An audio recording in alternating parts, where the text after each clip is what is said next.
Hey, this is Josh Dressel, otherwise known as Dead Blue Red Cube, and I'm just going to do a quick demo of my little animation editor that I just finished. So the first thing I'm going to do is just create a sprite, and then I'm going to create an animation clip. So the thing to know here is you can pretty much type in any image file name that's in the system, and it'll load it up. For this, I'm just going to not use an animation or an image. Sorry.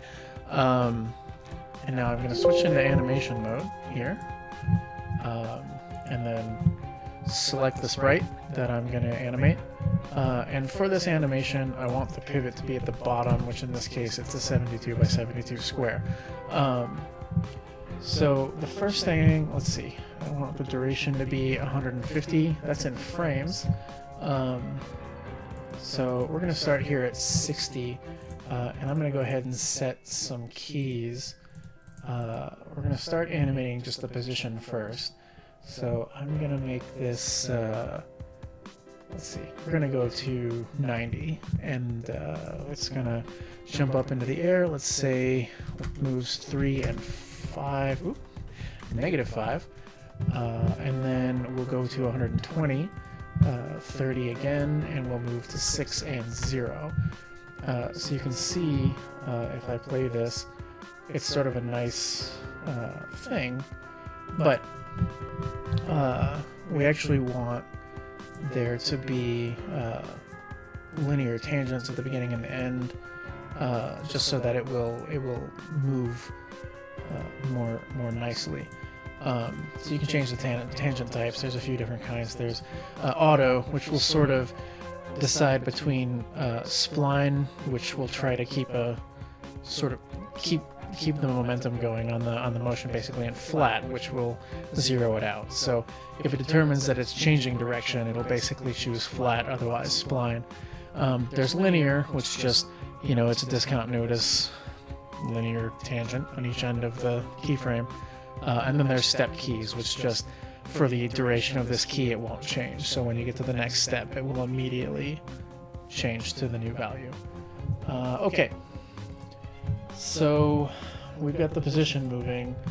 Now let's, we're going to have a little bit of a scale wind up here. So we're going to start at 1, 1, and we're going to have it scale down a little bit. That's maybe a little too much. Let's try 1.47. And so you'll see now here it'll scale down, and then at the beginning of the jump, I want to, let's see, have the rotation be here, and I want the rotation to immediately jump to 10.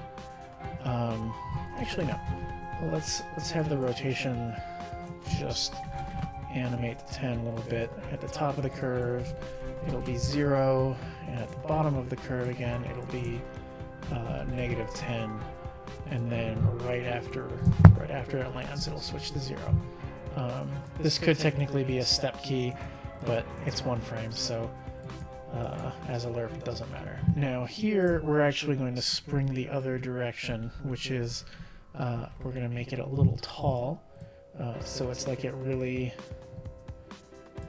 bounces up. And now I'm going to stretch it back out the other way, and then again have it return to normal. So you see it sort of crouches down here and then springs up quickly. Actually, that springs a little too fast, so let's set this here at 0.8, 1.1, and then let me just remove these keys. So now it springs up a little bit. And then similarly, when we hit the ground here, let's make sure right before it hits, and I want to make it look like it hits really fast. So let's make this 0.5 and 0.6. So it just really compresses. And then again, sort of have it spring back up and reset back to normal. So the whole animation is a little wind up, and then it springs up and lands. Now if I play it in real time, here's what we've got. Boing. And that's it. That's how to make an animation with my editor. I hope you thought that was kind of cool. Thanks.